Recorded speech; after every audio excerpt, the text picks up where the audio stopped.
In the Middle Ages, the merchant class and guilds of artisans controlled the city of Florence, which enabled it to restrict the power of the nobles and the greedy people. The Medici family lived for several centuries under this system without any significant influence, as they had modest origins as fishermen. But Giovanni de' Medici was able to create a modest fortune for his family through banking in the late 14th century. After the death of Giovanni, his son Cosimo took over the family business and was able in a short time to transform the family into one of the most important banking families in Europe and became of great wealth. But despite Florence's republican system, there was another family that managed to dominate government positions in it over the years, which is called the Albizzi family.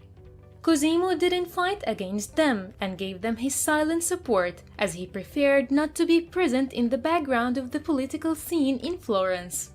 However, the rapidly growing wealth of the Medici threatened the predominance of Albizzi, so they used their government muscles to arrest Cosimo on charges of plotting to overthrow the Republic, and then they banished him from Florence.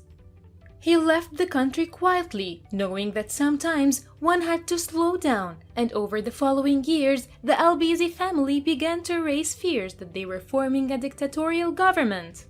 And Cosimo was using his wealth to influence the Florentine affairs until a civil war broke out in it, and the rule of the Albizzi family fell.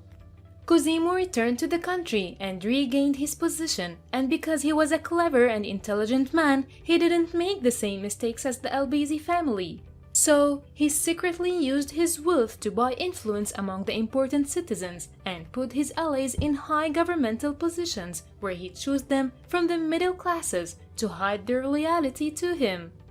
Cosimo was working behind the scenes to gain power, while in public he presented an entirely different image, as he dressed modestly when he walked in the streets of Florence. He had only one servant, he bowed respectfully to judges and elderly citizens, and rode a mule instead of a horse. Cosimo realized that appearing better than others or appearing with no faults or weaknesses is very dangerous, as this creates silent enemies who wish to destroy him and everything he has. Bit to remember: never appear too perfect.